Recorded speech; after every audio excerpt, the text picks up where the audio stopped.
Seja muito bem-vindo a mais uma entrevista da Fintrender.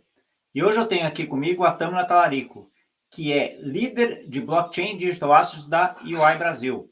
Uma pessoa que está muito envolvida em tudo que é desenvolvimento de blockchain corporativo no Brasil, em várias iniciativas aí do mercado financeiro.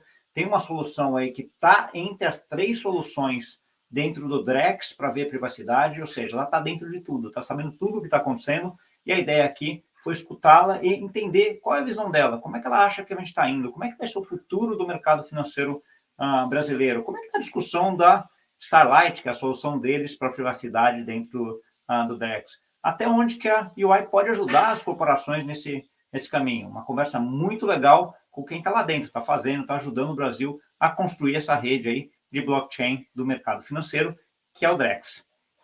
Então, com vocês, Tâmara Talarico. Olá, Tâmara, tudo bom? Tudo bem, Gustavo? Tudo bom. Primeiro, muito obrigado por ter aceito esse convite aí, né? A gente se encontrou semana passada aí em São Paulo, aí eu fiquei muito feliz da gente ter se encontrado novamente e de você ter aceitado vir bater esse papo com a gente, porque você é uma pessoa que está bem dentro de um monte de discussão aí que eu sei, né? Então é muito legal a gente trazer esse conteúdo aqui, ao mesmo tempo eu me informar também, aprender um pouco com tudo que você está vendo, né? Mas antes de entrar um pouco nessa parte mais técnica do que você faz, etc., eu costumo sempre deixar um espaço aqui que eu acho que é bem interessante da pessoa se apresentar, né? Quem é a Tâmara? Como que você chegou nesse mundo de cripto? Como foi a tua primeira interação ali com cripto? Conta um pouquinho pra gente essa história. Perfeito. Bom, então, obrigada. Estou super feliz de finalmente estar aqui. A gente conversa disso há um tempo, né? Que bom que finalmente conseguimos encontrar um momento para gravar.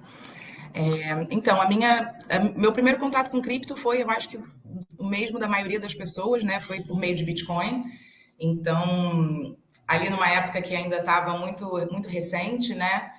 E aí comecei a investir e tal, mas ainda não tinha me atentado assim para o potencial disso do ponto de vista profissional mesmo, sabe? Eu, na época, estava trabalhando na Federação das Indústrias do Rio de Janeiro, com a parte de inovação, e dentro de um espectro bem internacional, então eu tinha essa missão de trazer as principais inovações tecnológicas para os diferentes decisores de indústria, e aí eu me deparei com o blockchain, e eu fiquei muito encantada, assim, eu me lembro que na época eu estava grávida, e aí quando eu comecei a ver o potencial daquilo, eu falei, gente, meu filho vai nascer e quando ele crescer, ele vai estar diante de uma nova infraestrutura de mercado, de tecnologia, de conexão entre as empresas, né, como um todo. Então, eu me lembro que eu comecei a insistir muito nesse assunto lá, com diferentes indústrias, principalmente começando a olhar para o pessoal de petróleo e gás, né, era bem na época até que o BNDES Token surgiu, né, lá com Gladstone, com a Vanessa e com todo mundo. Então, olhando muito para essa visão do quanto podia trazer transparência, rastreabilidade, auditabilidade. Então, aquilo me impressionou muito e aí coincidiu também com o boom dos ICOs. E aí eu comecei a estudar isso mais a fundo e entender, toda a minha veia jurídica voltou com força, né? Porque a gente começou a perceber, assim, o potencial de... Primeiro, né, como uma forma alternativa de obtenção de recursos, né, para investimento e financiamento de iniciativas, e o potencial daquilo muito além do que a gente estava vendo, né? Claro, financeiramente a gente conseguia ver a força que aquilo tinha, mas existia um gap ali gigantesco do ponto de vista regulatório, né? Então, muita gente passando por scams e perdendo muito dinheiro, gente boa vivenciando isso. E aí eu me deparei com STOs, né? Os Security Token Offerings. E aí, desde então, eu resolvi voltar eu voltei para o direito. Desde então, eu decidi olhar para isso do ponto de vista jurídico-regulatório. Eu tenho sempre essa história que eu conto, que eu, quando era estagiária no escritório de advocacia, e eu trabalhava exatamente com investimento estrangeiro, com direito bancário, com direito corporativo, né? Societário como um todo. E um dos meus primeiros trabalhos como estagiária era fazer transferência de ações no livro. Então, a gente escrevia, eu, com 19 anos, escrevia no papel quantas ações mesmo, né? estavam sendo no papel, com caneta e rasura, sabe? De quantas ações estavam sendo transferidas de um para o outro. E eu me lembro que eu, no alto dos meus 19 anos, pensei, gente, que responsabilidade, né? Que perigo. Alguém como eu está fazendo isso. Então, quando eu comecei a olhar para essa tecnologia como uma potencial infraestrutura que traria, claro, muita eficiência, mas, acima de tudo, muita transparência e que precisava ter uma perna de discussão jurídica ali, que ainda não estava tendo na época, né? A gente está falando de 2017, 2018. eu resolvi voltar para o direito, e aí muito por uma via acadêmica, né? Comecei a escrever artigos acadêmicos, e foi assim que eu entrei nesse universo. Então, meu primeiro artigo chamava Blockchain, Transparência e o Direito Societário e Mercados Capitais. E aí, esse é um artigo de 2018, o Jeff Prestes, nosso querido, leu esse artigo e falou, olha, vamos conversar, estou montando um grupo aqui de Smart Contracts e Direito aqui na PUC de São Paulo. E aí eu comecei a entrar nessa discussão com eles e também em paralelo, eu sou do Rio, né? Aqui na PUC do Rio, com o pessoal aqui da PUC do Rio também. Então, veio por essa veia acadêmica e aí eu comecei a realmente levar isso para os meus colegas advogados e voltei a trabalhar com direito, muito focado na parte de tecnologia e muito focado no potencial disso, né? Na época existia um temor muito grande, né? Essa sombra da ilegalidade, quando a gente estava falando de algo que trazia exatamente transparência, auditabilidade. Então, achei que era importante começar a navegar esse universo. E aí, ao longo do meu tempo, liderando times de tecnologia em escritórios de advocacia, esses cases foram chegando com cada vez mais força, né? Acabei também fazendo eu tinha um podcast junto com o Nico Saki no Future of Money, em que a gente falava, né, sobre os diferentes avanços regulatórios, chamava Panorama Regulatório, no mundo todo, e a gente começou a ver um avanço muito grande mundo afora, especialmente ali se a gente olha para a Ásia, para alguns países na Europa. Então, assim, foi algo que foi necessário, sabe? Foi como não olhar para isso do ponto de vista jurídico. E aí eu cheguei na EY assim, né? A EY estava começando a abrir uma prática de ativos digitais e blockchain, e eles me contrataram muito nessa visão do legal, você já está vivenciando clientes e todos os riscos regulatórios relacionados a isso, né? Na época, isso faz mais ou menos um pouco mais de 2 anos, né? Na época, o que os clientes mais queriam quando eu entrei na EY era como é que eu coloco para rodar a minha oferta de cripto para os meus clientes, né? Então, naquele primeiro momento, ainda estava muito voltado para cripto, né? A gente teve ali os sandboxes regulatórios e tal, mas logo depois da minha chegada, eu entrei em maio. Então, em, sei lá, novembro, né, foi a quebra da FTX, e aí foi aquele desespero todo que andou algumas casas para trás, e a gente começou foi um bom momento para reposicionar os clientes nessa oferta de ativos digitais e blockchains, não tão focado em cripto, mas sim como é que a gente pode embarcar isso dentro do sistema financeiro e aproveitar essa tecnologia para o que ela tem de melhor. Tá. E aí, eu acho que você tocou em 2 pontos aqui, que acho que vários pontos, né? Mas 2 aqui que eu acho que eu queria enfatizar um pouquinho e ver um pouco a tua visão. Tem muito essa visão de cripto, né? É uma coisa, né? E tecnologia é outra, né? Então, assim, e é um pouco do que você comentou agora. Lá atrás, todo mundo olhava tudo junto e todo mundo era Bitcoin, vai? Para pegar aí a parte cripto, aí o principal expoente é Bitcoin, então é investimento, é especulação, é esse tipo de coisa, tal. De uns anos para cá, o que eu vejo é muita gente descolando um pouquinho dessa de investimento, de uma nova classe de ativo que existe, está lá, é ótima, funciona, etc., para uma de, caramba, essa tecnologia dá para fazer muita coisa melhor. Você está vendo essa mudança também, essa utilização de blockchain, vamos dizer assim, mais widespread, né? Todo mundo olhando isso? Sim, com certeza. Eu acho que a gente não dá para dizer que a gente para de ver, né, toda essa atuação voltada para a cripto como investimento mesmo, né? Não à toa a gente, sei lá, tem um dos primeiros ETFs aqui no Brasil de um basket de cripto, né? Sei lá, acho que é o 2º ou 3º país no mundo que chegou a isso. A gente tem notícias, por exemplo, no ano passado, dos 10 ETFs mais lucrativos que a gente teve aqui no Brasil, 9 eram relacionados a cripto. Então, assim, claro, a gente tem um foco muito grande ainda, né? As exchanges estão aí também operando e dando essa realidade para a gente, mas eu acho que é muito mais no sentido de quando você começa a falar de uma adoção institucional, né? E muitos dos clientes da EY são empresas tradicionais do mercado financeiro, existia uma preocupação muito grande com tudo relacionado a risco nesse sentido, né? Então, é claro, todo mundo quer inovar, mas tem essa preocupação do quanto isso vai me trazer de problemas do ponto de vista executivo, do ponto de vista de mercado, do ponto de vista de imagem. Então, é claro que acho que quando a gente começa a ter, e por isso que eu acho que o avanço regulatório ele caminha muito com a inovação tecnológica, quando a gente começa a ter Banco Central, por exemplo, né, trazendo o Lift Challenge e começando a falar que enxerga essa tecnologia para além de cripto como uma tecnologia que pode beneficiar muito a nossa infraestrutura de sistema financeiro, de sistema bancário, e, né, agora mais conectando até com o mercado de capitais, a gente passa a ver que os clientes começam a olhar, as empresas enxergam mais, porque o próprio regulador está falando, né? Então, a partir do momento que a gente tem essa chancela do regulador, eu diria que mais e mais iniciativas começam a surgir no sentido de que tipo de estratégia eu vou ter quando eu penso em ativos digitais e blockchain, né? Considerando quem eu já sou hoje no mercado, como é que eu me posiciono? Como é que essa tecnologia pode trazer benefícios para o meu cliente final ou até benefícios internos aqui na minha operação? Então, sem dúvida, assim, a gente hoje consegue...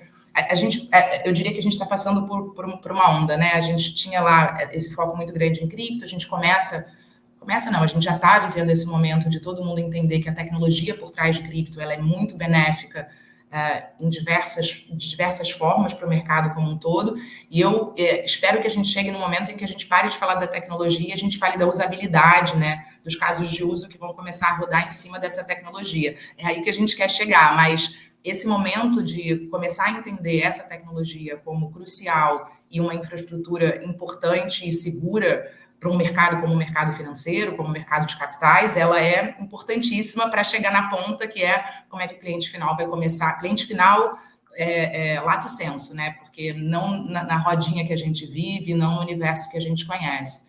Assim, quando isso chegar a uma massa maior, é isso, né? Não importa se é blockchain por trás, se a gente está usando smart contracts, se tem programabilidade, ele só quer produtos e serviços melhores. Sim, resolveu a vida, tanto faz, né? Aquele exemplo da internet que a gente sempre usa, né? Ninguém sabe como é que funciona, mas todo mundo usa e resolve o problema de todo mundo, né? É um pouco nesse sentido, né? Falando um pouquinho agora da UI aí que você está... que tipo de produtos, como é que vocês auxiliam as empresas? Que tipo de... Como é que são os produtos que vocês vendem? Como é que vocês atuam com os clientes em relação a implementações de blockchain? Perfeito. Então, importante dizer assim que a UI ela tem duas pernas, né? Ela é uma empresa de auditoria e ela também é uma empresa de consultoria, tanto de negócios como de tecnologia. Então, do ponto de vista de auditoria, é claro que a gente tem esse papel e ele acaba sendo muito mais focado nos clientes que são crypto natives, vamos dizer assim, né? Que precisam de serviços mais tradicionais e até de chancelas, né? Desde certificações, assegurações, auditorias externas ou internas, então isso é algo que a gente faz com frequência. Então, um exemplo que eu posso citar, assim, a própria 2TM, né? Ela é auditada pela UI, a gente faz esse trabalho com eles já há alguns anos, a gente também audita diversos dos fundos, por exemplo, eu mencionei ETFs, né? Então, a gente audita fundos de cripto, a gente faz todo um trabalho também muito forte na parte de... Olhando, quando a gente pensa em consultoria, para além da auditoria, a gente olhando para a consultoria tem um trabalho muito grande no qual a gente é muito especializado, que é dessa assessoria contábil e fiscal, né? Então, essa conexão entre como é que eu faço esses balanços funcionarem, como é que eu faço isso tudo está dentro da lei, podendo prover os relatórios e informações que eu preciso para cada um dos meus reguladores. Então, isso acontece tanto aqui no Brasil, quando, por exemplo, e aí eu não vou poder citar muitos nomes aqui no Brasil, mas quando, por exemplo, um cliente vai lançar um novo token, né? Claro, ele vai fazer uma viabilidade econômica financeira, né, daquilo, quanto aquilo pode gerar para ele, mas ele também vai querer fazer toda a parte de gerenciamento de riscos prévia ao lançamento disso. Então, a gente faz todo um trabalho muito voltado para assessoria contábil e tributária, e também toda essa visão de regulatória, e aí muito o que a gente mais fez até agora foi com a visão de crime financeiro, né? Então, AML, toda a parte de KYC, como é que eu adapto isso quando eu penso em KYC, como é que eu penso travel rule, então tem esse lado também, né, que é regulatório, e aí tem muito esse foco, né, tributário, fiscal, contábil e de crime financeiro. A gente também faz um trabalho muito grande hoje e aí mais voltado para a consultoria de tecnologia, na integração, por exemplo, de parceiros, né? Porque o que a gente tem visto aqui no mercado brasileiro é que são poucas as instituições tradicionais que estão desenvolvendo do zero por exemplo, uma solução de custódia do zero, né? A gente até viveu isso com alguns clientes lá fora, mas aqui no Brasil o que a gente mais tem visto são essas parcerias com algumas empresas cripto diretamente, né? Que conseguem fazer com que você escale muito mais rápido a sua iniciativa, né? Você traz um time que já está pronto, que já conhece aquilo. Só que isso gera um trabalho de integração muito grande, né? Porque a gente está falando de um mercado aqui né, de uma empresa que é uma empresa cripto, que tem o seu entendimento, e aí a gente vem para uma empresa tradicional que, claro, está cada vez mais mergulhada nesse tema, mas que ainda precisa de um auxílio, principalmente quando a gente fala de integração operacional, né? Como é que essas redes vão se falar, como é que esses universos vão se tocar sem gerar mais riscos, muito pelo contrário, conseguindo trazer todas as políticas e processos necessários para esse novo universo.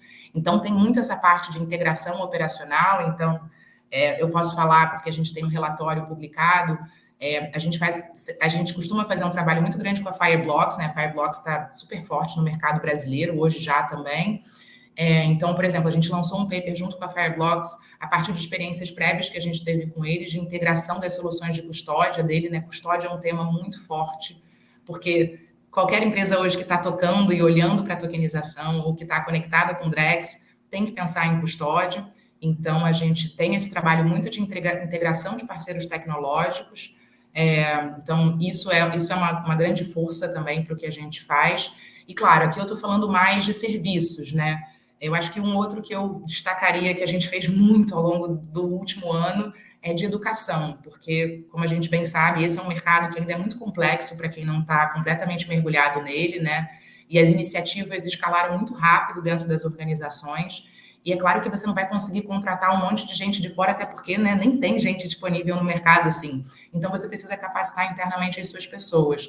E aí a gente tem um trabalho muito forte de capacitação, tanto do ponto de vista de tecnologia, quando a gente pensa principalmente ali em tokenização, desenvolvimento de smart contracts, né? Então, uma capacitação dos desenvolvedores, mas também uma capacitação dos profissionais de negócio, de compliance, para que todo mundo consiga estar na mesma página quando a gente fala da criação de um novo produto e o que isso vai gerar de risco e como é que eu vou colocar isso rodando para o meu cliente final. Então, assim, do ponto de vista de consultoria, de negócio, a gente tem feito muito isso. Tem uma perna muito de consultoria de tecnologia também, né? E aí tem uma visão muito de governança, né? O Banco Central ontem lá no fórum estava falando muito disso, né? De como é que eles vão trazer nessa segunda fase uma visão mais de governança dessa rede, como é que eles vão pensar, por exemplo, a revisão dos smart contracts, né? Essa é uma conversa que a gente tem tido com o Banco Central ativamente já há alguns meses, para auxiliá-los nessa revisão desses smart contracts que hoje já estão rodando na rede do Drex, né?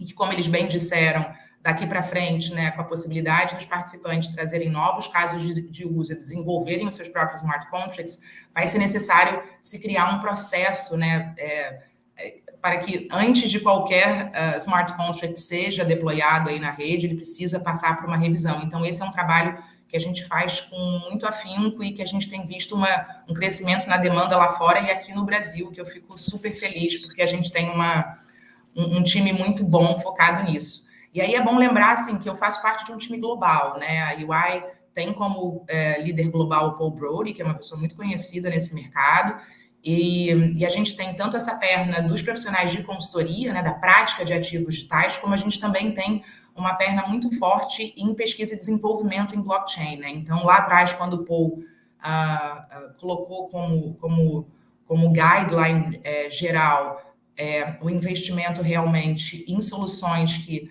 auxiliassem o mercado a absorver e a utilizar blockchains públicas, né? O Paul, ele tem um livro sobre Ethereum, né? Ele está hoje presidindo o board do Ethereum Enterprise Alliance. Então, muitas das soluções também vieram nessa ideia de como é que eu posso colaborar para que o ecossistema consiga se desenvolver da melhor forma, mesmo com os grandes desafios que a gente tem no mercado. Então, essa perna de pesquisa e desenvolvimento, ela engloba um time gigantesco, né, que vai de criptógrafos a desenvolvedores, a contadores, a consultores. Então, a gente tem diversos produtos. Eu posso falar de alguns deles, e eu sei que a resposta já está longa, mas não vou me estender tanto mais, mas assim, o Starlight é um deles, né, que inclusive a gente está testando no Drex, né, nessa primeira fase. Vamos seguir nessa extensão das análises de soluções de privacidade para a segunda fase também, que basicamente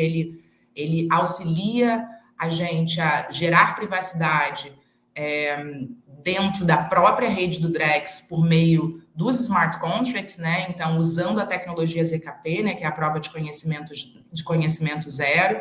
Então, a gente consegue ali criar certos escudos nos próprios smart contracts para que quem quer que seja não possa ter acesso àquela informação, você só recebe uma prova de que aquela informação é verdadeira, e aí, portanto, você pode seguir com a transação ou com a operação, por exemplo. Então, tem o Starlight, que é mais voltado para a privacidade. A gente tem o Smart Contract and Token Review, que é basicamente voltado para esse serviço que eu estava mencionando para você, que é de revisão de smart contracts e de tokens, né, para olhar todas as vulnerabilidades que eles podem ter, quaisquer ineficiências também, né? Então, ele olha para a estrutura e para a sintaxe do smart contract e gera para você um relatório de findings e de como é que a gente conserta aquilo. A gente tem também, o que mais eu posso mencionar? Tem o Blockchain Analyzer, né, que é, por exemplo, que são soluções que são até utilizadas pelos nossos times de auditoria. No caso de uma auditoria externa, por exemplo, de uma exchange, né, como é o caso da 2TM. A gente até tem agora, recentemente, como novo cliente do Blockchain Analyzer e publicamente falado, a própria Fidelity, né, Digital Assets. Então, tem essa ferramenta que antes a gente usava internamente para os nossos times de auditoria, que agora a gente está oferecendo como SaaS para outros clientes, não de auditoria, né, que queiram dar uma olhada e entender como é que se faz toda a estrutura de governança e segurança das carteiras, como é que eu faço a conciliação entre o que eu tenho de recursos e o que eu tenho no meu balanço. Então, tem essa solução também voltada para isso. E acho que, como última, assim, que eu posso citar, tem o ESG Ops Chain, que é basicamente uma rede em que você consegue ter a capacidade de rastrear todas as pegadas de carbono da sua empresa. Então, assim, a gente tem um desenvolvimento grande em blockchains e em serviços necessários em relação à blockchain também. E é claro, né, como eu disse, a gente pode ofertar isso diretamente para o cliente, para que ele use essa ferramenta, e em muitos outros casos a gente mesmo usa essas ferramentas nos nossos serviços aqui internos, seja de auditoria ou de consultoria. Tá ótimo. Resposta super completa, obrigado. Acho que grande, né? E olha que eu deixei um monte de coisa de fora, mas só para dar uma geral. É o que eu imagino, é que quando você está em empresa grande com muita coisa fazendo, é isso, né? Então, assim, você certamente deixou algumas coisas aí, mas acho que você conseguiu colocar aqui um bom resumo com essas 4 iniciativas aí que você colocou também. A gente vai entrar um pouquinho no Drex daqui a pouco, mas antes de entrar no Drex, eu queria ouvir um pouco a tua visão sobre como é que estão os reguladores brasileiros neste mundo hoje. Né? Então, assim, você já citou, você até tem esse papel, esse chapéu aí, vamos dizer assim, de advogado também, então você interage muito com o regulador em todas as iniciativas que você tem, e todas essas discussões que a gente tem requerem que a gente vá ter mudanças consideráveis na parte de regulação no mundo inteiro, no Brasil inclusive, né? Então, assim, porque é uma tecnologia diferente, ela toca em alguns pontos ali que a regulação hoje não deixa, né? Por conta da forma como é que está. Como é que você está vendo a postura dos reguladores no Brasil em relação a isso? Como é que você está vendo um outro ponto, a capacidade deles de ter essas discussões? Eles entenderam já isso e estão vendo isso para atualizar? Como é que está isso hoje? Bom, eu diria que o Banco Central é aquele que, assim, 5 estrelinhas, né? A gente fica feliz da vida. Eu hoje tenho um chapéu Latam aqui na UI, né? Então eu toco 20 países que estão olhando para blockchain e, assim, o exemplo do regulador brasileiro funciona lindamente, não só para esses países de Latam, mas também mundo afora. Eu estava agora numa reunião de discussão de grupo de CBDC, né? A gente tem um regulador que está avançando de uma maneira super inovadora, com caso de uso muito legal. Mas voltando aqui, os reguladores, o Banco Central, né, já vem experimentando com blockchain há muito tempo, né? Mesmo antes dos lifts, ele já estava olhando para isso. Então, o Banco Central hoje tem um time técnico preparado e disposto, né? Porque é claro que ao longo desse último ano aí com o piloto do Drex, teve uma curva de aprendizado muito grande, né? Porque foi necessária, e essa curva de aprendizado ela se estendeu ao próprio mercado, porque é uma colaboração público-privada. Então, a gente vê esse engajamento não só dos times técnicos, mas também do nível executivo, né, com quem a gente conversa diretamente. Então, é claro que o próprio Roberto Campos Neto, com essa visão que ele sempre traz para o mercado de, né, o futuro é de uma economia tokenizada e a gente precisa estar preparado para isso, o Banco Central tem um avanço e uma capacidade hoje diferenciada dos demais reguladores quando a gente pensa em bancos centrais mundo afora, né? Sem falar também do próprio sandbox regulatório, né? Que já foi ali uma primeira puxada nessa ideia de como é que eu trago esses novos casos de uso, como é que eu testo essas novas possibilidades que essas tecnologias me trazem, sem ter risco regulatório. E aí a gente tem aquelas situações em que você tem uma flexibilização nas normas, né, ou umas adaptações nas normas, apenas para aqueles aprovados dentro do sandbox, dentro dos sandboxes, nos limites determinados. Então, a gente já começa a ver o regulador assim. Então, não só o Banco Central, né, com todas as iniciativas de blockchain, lifts, sandboxes regulatórios e o próprio Drex, né, o Banco Central já tem... Eu estou acompanhando o Banco Central já, sei lá, 1 ano e meio nessa pesquisa que eles têm feito das regulações de VASPs pelo mundo, né?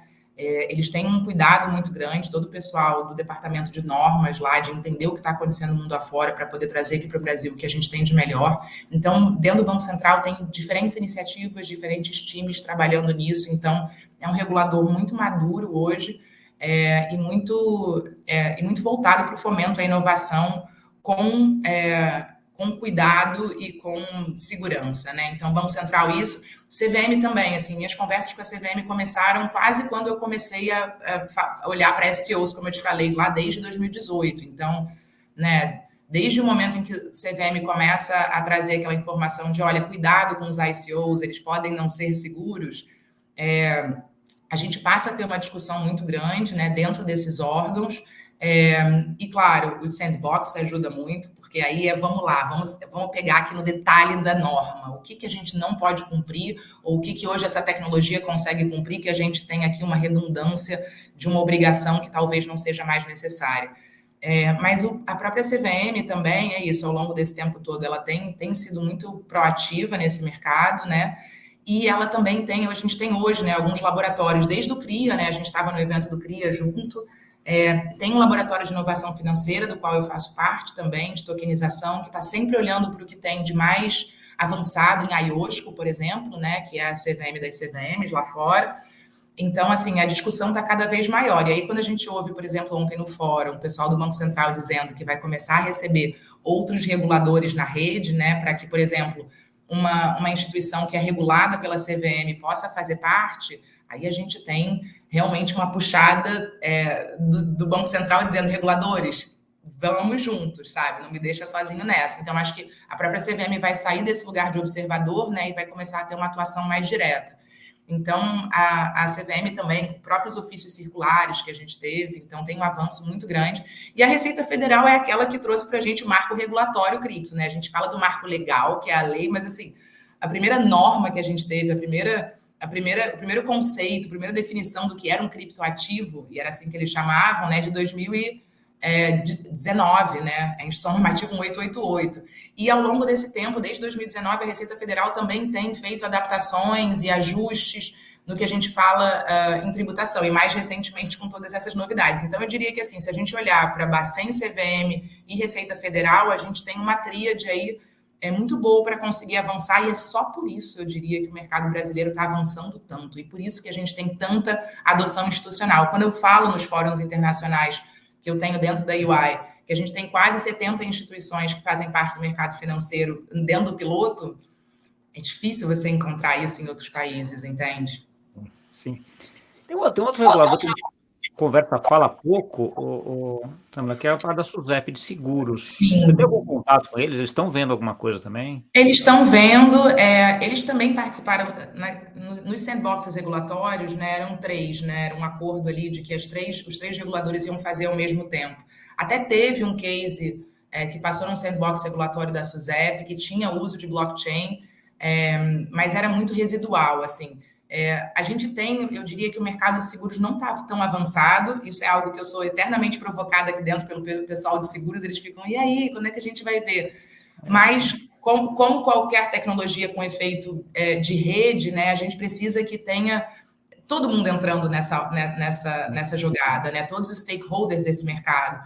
E, infelizmente, a SUSEP ainda não está avançando tão rápido. Existe sei lá, eu me lembro que no final do ano passado eles estavam numa mesa num evento lá no Banco Central, assim, existe uma como eu diria, uma predisposição, né, a entender mais, mas a gente hoje não tem dentro da SUSEP, como a gente tem na CVM e no Bacen, corpo técnico que conhece isso, que pode realmente desenvolver. Então, eu acho que no caso da SUSEP ainda está num nível muito executivo que acaba não gerando resultado prático porque ainda não chegou no nível operacional.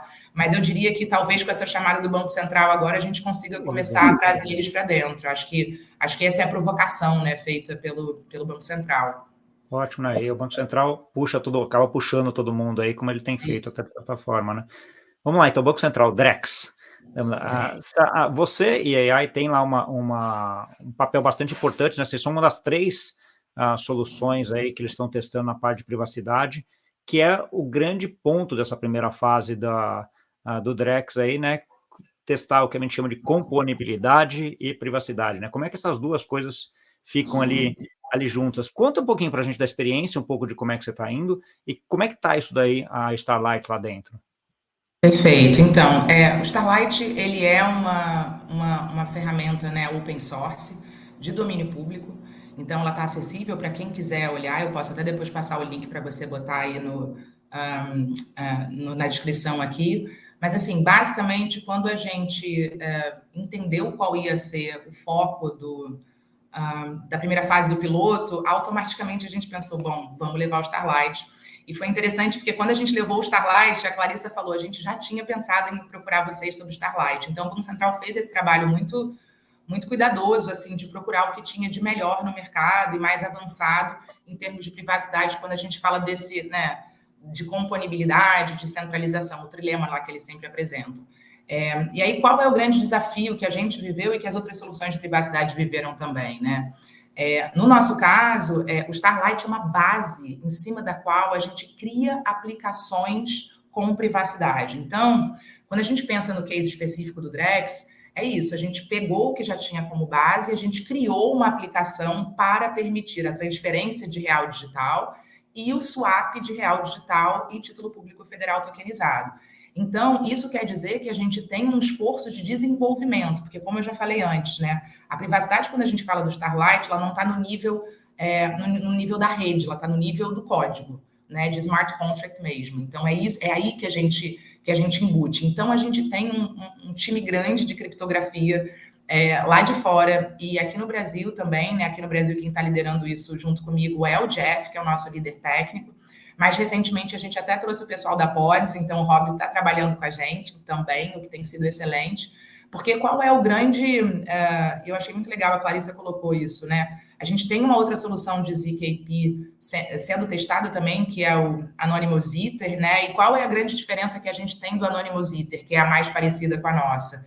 É a capacidade que o Starlight tem de abstrair as complexidades criptográficas e tornar isso simples para um desenvolvedor de Solidity. Por quê? Quando você pensa, ter um desenvolvedor de Solidity experiente já não é fácil no mercado brasileiro, mais ainda quando a gente fala de criptografia. Então, o que a gente consegue fazer com o Starlight, é por isso que a gente fala que é um transpilador ou um compilador, e aí a gente não precisa ser técnico o suficiente aqui, mas, assim, basicamente o que a gente consegue fazer é, quando você coloca dentro dessa aplicação que a gente criou, um smart contract comum, ordinário, ele sai lá na frente como um smart contract que já traz privacidade naqueles campos em que a gente precisa trazer. Então, toda a lógica que é embutida no smart contract, ela já começa a rodar com o que a gente chama desse escudo, né? Para gerar essa capacidade de enviar a prova de que a informação é correta, sem que necessariamente você precise abrir aquilo. E aí, tem a complexidade de desenvolvimento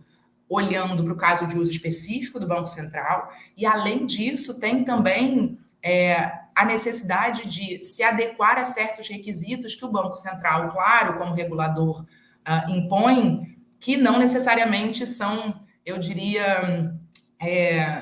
naturais de uma blockchain. Então, assim, quando a gente está falando, né, esse trilema, ele não é complexo à toa.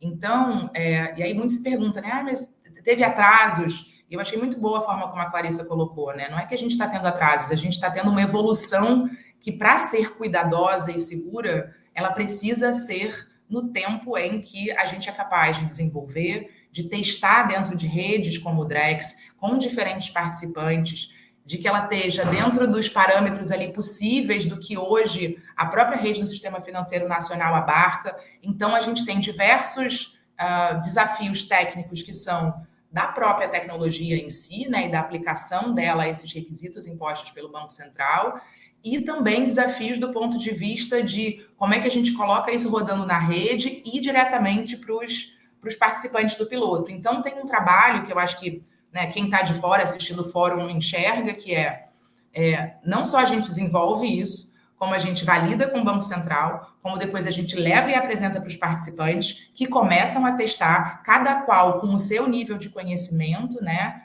E abstraindo aí o máximo de complexidade que a gente pode, né? Mas eles precisam rodar. Então, tem um trabalho de suporte aos participantes do piloto. E também é importante lembrar que, assim, os participantes do piloto, eles estão testando o Starlight da mesma forma que eles estão testando as outras soluções que também estão aí sendo analisadas. Então, é um esforço coletivo muito grande. E, sinceramente, assim, Gustavo, eu sou advogada, mas, né, por conta de blockchain e ativos digitais, eu estou muito próxima a desenvolvimento de software, né?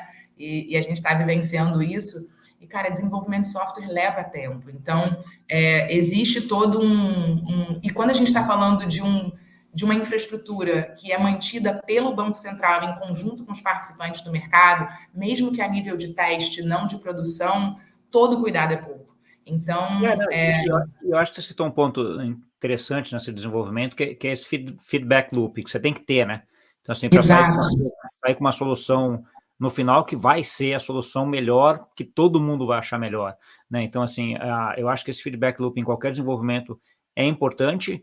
No caso disso daqui, mais ainda, a gente está falando de uma nova infraestrutura do mercado financeiro brasileiro, um negócio gigante, né? Então, assim, gigante. Eu acho que tem que tomar o seu tempo para fazer, para consolidar, e volta no ponto, com essa quantidade de participantes, essa quantidade de complexidade, etc., não dá para você ficar muito atrelado a exatamente aquela data tem que sair. Né? Então, e nesse ponto o Banco Central foi muito parceiro, assim, tanto com a gente como com outras soluções, porque não à toa nós estamos todos na mesma fase, sabe? Que é finalmente chegar a esse momento de testar internamente, simular esses ambientes para conseguir finalmente colocar para todo mundo testar. E o que a gente está fazendo também, que está se provando bem interessante, é isso. A gente começou a gerar APIs para poder tornar isso mais simples, porque por mais que o próprio Starlight já faça esse papel de abstrair a complexidade, né, de ZKP em smart contracts, no desenvolvimento desses contratos, a gente também tem a complexidade do UI, do UX, até mesmo para os desenvolvedores. Então, a gente também tem trabalhado nisso, nesses APIs, para facilitar até a integração e o onboarding desses participantes do piloto. E aí, quando a gente pensa, né, a Banco Central ontem falou que novos casos de uso vão ser aceitos, né, na próxima fase, né, e que existe essa inspiração em DeFi.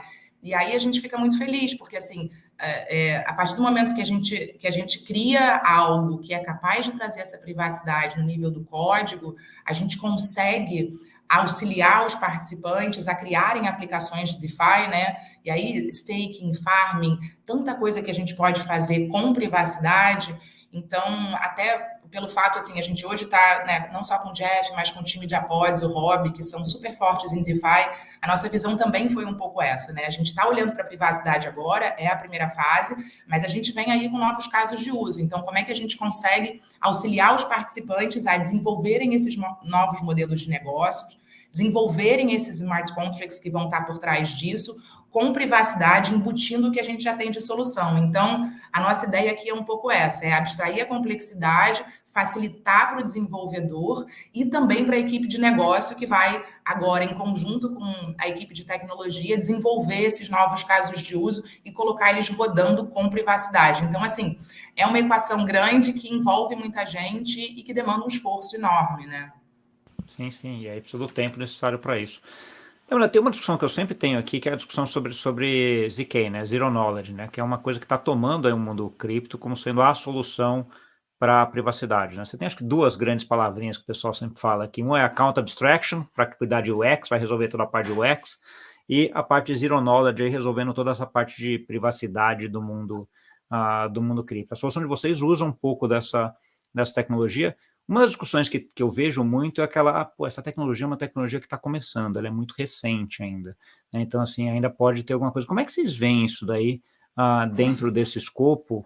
E como é que você está vendo essa solução? Ela resolve já essa parte de privacidade mesmo? Você consegue fazer com Zero Knowledge com que as pessoas tenham total privacidade, que você não tenha, aquela famosa história, que você prove que você é você sem você dar nenhuma informação, né?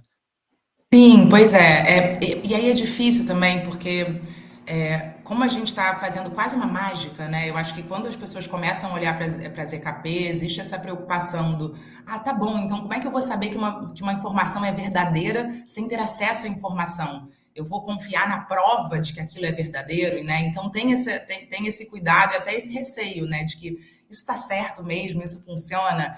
E aí para isso a gente conta com modelos matemáticos, né? Então isso facilita muito, mas claro, nesse nível de abstração técnica que, né, nem todo mundo precisa entender disso.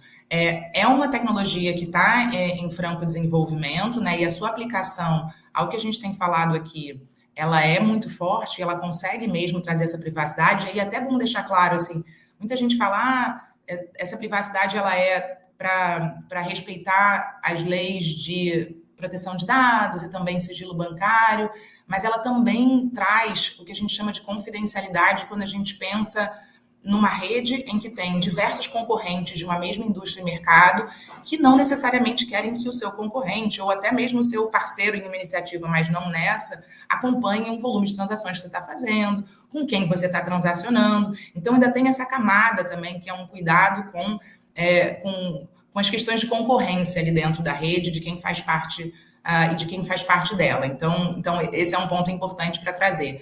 Mas, assim, o que a gente tem hoje de ZKP, né, e como qualquer tecnologia, e eu ouvi alguém outro dia dizendo isso, e eu achei muito bom, assim, que não me preocupa, alguém me disse isso outro dia, não me preocupa escalabilidade, porque acho que foi o Rob no evento do Money Monster, ele falou, escalabilidade não me preocupa porque a gente vai chegar lá, né? Tem um tempo de desenvolvimento, como a gente falou, né? Existe um tempo necessário e ele vai acontecer, mas assim, ele não está tão distante do que a gente tem visto como necessidades do mercado vindo cada vez mais. Qual é o grande pulo que a gente tem aqui? Como eu deixei claro, em relação ao Starlight. O Starlight não está pronto para gerar privacidade em qualquer blockchain pública, para qualquer caso de uso, né? A gente vai adaptando ele, gerando aplicações para os casos de uso que a gente tem. E aí a gente conseguiu fazer isso com o Starlight dentro do Drex e a gente conseguiu, inclusive, levar isso para outras iniciativas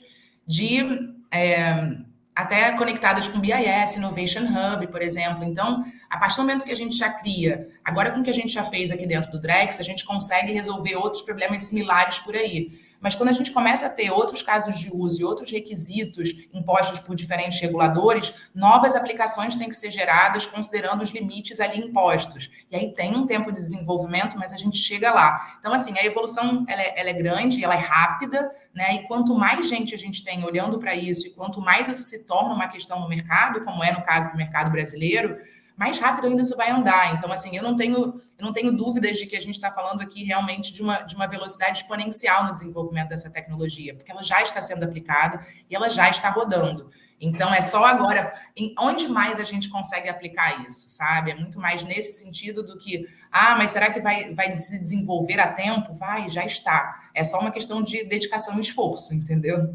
Entendi. Questão de tempo, né? Já está indo, o rumo é aquele, né? Difícil você ver qual vai ser o tempo para isso. Não, e no caso, assim, até deixando claro, assim, e acho que a Clarissa deixou isso claro ontem, a gente já está pronto, o Starlight para o Drex, né? O que a gente está fazendo e que ainda não chegou ao final para os participantes todos esses testes que precisam passar antes de chegar até a testagem deles. Então, assim, Banco Central tá colocando o ritmo que precisa ser imposto, mas também entendendo ali as necessidades de adaptações dos prazos, entendeu? Entendi. Uma outra coisa que é interessante é ver um pouquinho da tua visão para frente agora, o famoso bola de cristal, né? Vamos olhar agora, sei lá, 5, 10, 15, 20 anos para frente. Como é que você vê o sistema financeiro brasileiro? Como é que a gente vai estar daqui 10 anos, você acha? A gente vai estar com essa infraestrutura de mercado financeiro para economia tokenizada rodando em paralelo à infraestrutura que a gente tem hoje tradicional, né? Eu acho que isso fica muito claro a gente vê o nível do desenvolvimento aqui do piloto Drex e como a gente vê diferentes iniciativas do mercado financeiro mundo afora e até dos próprios bancos centrais do mundo todo, né? Então, assim, aqui no Brasil especificamente, assim, nem indo tão longe, mas indo daqui a um ano, né? A gente teve recentemente a publicação pelo Banco Central informando ali as 3 fases que eles dividiram, por exemplo, a regulação das VASPs aqui no Brasil. E eles trazem, por exemplo, um tópico que eles nunca tinham mencionado antes, do ponto de vista regulatório, que é stablecoins. Né? Então, assim, globalmente falando, esse ano a gente tem visto a discussão de stablecoins estar com tudo, né? A regulação, a parte da regulação do MiCA, né, que é o Market in Crypto Assets da Europa, relacionada a stablecoins, entra em vigor agora, em julho. Então, isso virou um tema necessário para todo mundo. E o Banco Central, pela primeira vez, falou de stablecoins. E aí, quando a gente tem um avanço da nossa CBDC, a gente começa a ter que discutir como é que se dá a coexistência entre a CBDC, os depósitos tokenizados, os reais tokenizados e essas stablecoins. Né? Então, isso é um ponto muito forte. Então, toda a parte de regulação que vai vir agora, né, a gente vai ter uma segunda consulta pública do Bacen, já com uma minuta de normas, né, que é isso que a gente tem esperado. Então, aqui, por exemplo, na UI, a gente tem feito um trabalho grande de adaptação do que a gente tem para estar pronto para pedir as autorizações, por exemplo, do MiCA, né? Então, a gente consegue fazer uma tropicalização disso, já com base na primeira consulta pública do Banco Central, entendendo ali quais são as preocupações deles. Então, a gente está adaptando esse framework de compliance para o MiCA, para o que vai vir a ser, né, a nossa regulação de VASP. Então, isso é algo que, assim, o mercado está ansioso, está curioso. E quando a gente começa a ter agora toda essa visão de novos casos de uso para serem liquidados na plataforma Drex, com a possibilidade da gente trazer outros reguladores e outros regulados, aí a gente passa a ter uma integração muito maior dessa nova infraestrutura, que não pode ficar restrita a ativos que estão sob a competência ou sob a regulação do Banco Central, né? O próprio Banco Central falou isso. Então, se a gente está falando de uma liquidação para a economia tokenizada, né, e tudo pode ser tokenizado, mas nem tudo deve ser tokenizado, o que a gente está vendo daqui para frente? Então, eu diria que agora, mais curto prazo, né, essa aproximação do mercado de capitais, né, que, claro, a gente tem iniciativas aí hoje, mas que tem alguns limites por conta de questões regulatórias hoje, que, né, demanda uma harmonização regulatória, mas a gente ainda não teve nenhum tipo de atualização regulatória da CVM ou emissão de novas normas, né? Acho que a gente pode esperar que isso aconteça, uma vez que esse novo ciclo do sandbox se encerre, né? Porque quem já foi autorizado hoje ganhou mais um tempo aí para trabalhar nessas iniciativas com essa licença temporária.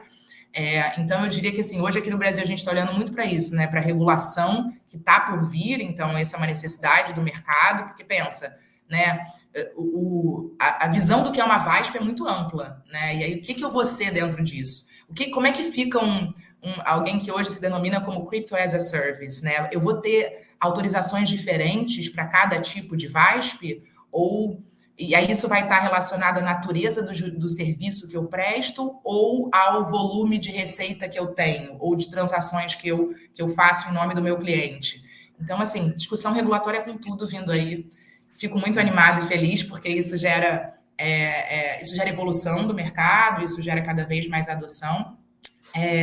Mas também essa discussão de negócio, né? Que é como é que eu trago esses novos negócios e outra. Que tipo de negócio vai fazer sentido para o banco A, que não vai fazer sentido para o banco C, mas que vai fazer sentido para a Crypto Exchange que está lá ou para a empresa de infraestrutura de mercado. Então, aqui no Brasil começa a se desenhar de uma forma mais clara como é que cada um vai se posicionar, coisa que eu diria que 2 anos atrás estava todo mundo se perguntando, o que eu vou ser? Eu vou ser um custodiante? Eu vou ser uma exchange? Eu vou ser só... Como é que eu crio esse meu super app? Que o cliente vai ter acesso a tudo. Então, eu diria que a gente, agora, no curto prazo, a gente está vendo essa evolução. E aqui no Brasil a gente está muito... numa situação de vantagem, né? Porque a gente tem regulador e mercado totalmente junto com a gente nessa. Mas mais para frente a gente vai ver, eu diria, cada vez mais blockchains públicas, né? Porque hoje, por conta do receio com segurança, do receio com a capacidade de governança da rede. A gente ainda tem muitas iniciativas acontecendo no âmbito de blockchains privadas, né? Então, quanto mais a gente tem blockchains que, beleza, são privadas, mas elas são compatíveis com EVM, por exemplo, que é onde está ali 70% do desenvolvimento das aplicações de DeFi. Então, eu vejo que, até por meio do que a gente tem visto com o Banco Central e no fórum ontem, né, a gente vai ter cada vez mais protocolos de DeFi sendo criados por instituições que são originalmente tradicionais, que vão passar a gerar esses novos produtos para os seus clientes com segurança, com garantia, sem necessariamente a gente ter que, né, autocustodiar os nossos ativos. Então, eu diria que daqui para frente a gente vai ter uma oferta cada vez maior para a população, né, de produtos e serviços de maneira regulada pelos agentes tradicionais com quem a gente já está conectado, de quem a gente já é cliente, facilitando muito tudo isso e tornando cada vez mais, abstraindo cada vez mais essa fala sobre o que a tecnologia pode prover, mas sim que tipo de produtos e serviços que eu estou oferecendo que antes meu cliente não tinha acesso, né? Tá bom. Ótimo, então, a gente tem mais ou menos um tempo aqui que eu costumo ficar. Eu queria agora deixar um espaço para deixar uma mensagem final e onde que continuam essa conversa contigo. Perfeito. Bom, primeiro eu queria agradecer de novo, Gustavo. Eu sei que eu falei muito, não dei tanto espaço para a gente trocar, mas é um prazer estar aqui. Eu acho que o trabalho que você faz com a Fintrender é espetacular, né? Desde os seus artigos, seu livro recente, que já estou aqui na metade, Tokenização do Dinheiro, recomendo a todo mundo. Mas agradecer mesmo pelo espaço para a gente poder falar, trocar e aprender junto, né, com o mercado.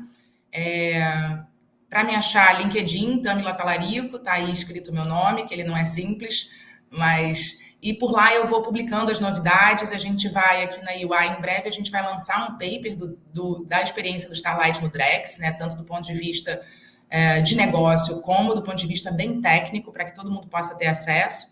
Além disso, a gente também vai lançar um relatório Latam, com essa visão geral do mercado, em todas essas jurisdições com quem eu tenho trabalhado atualmente. E também é isso. Estejam aí conectados, né?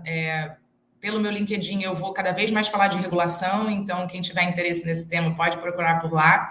E é isso. Muito obrigada e até a próxima. Tá ótimo. Obrigado a você e que você continue trazendo essa monte de informação e um monte de coisa aí para o Brasil continuar se desenvolvendo bem. Parabéns pelo seu trabalho. E nós façamos isso juntos, né? Que é parte do ecossistema, tem que ser todo mundo junto. Obrigada. Muito obrigado pela sua audiência. Não esqueça de deixar o like, se inscrever no canal e compartilhar com aquele amigo e amiga que gosta desse assunto. E até semana que vem. Tchau, tchau.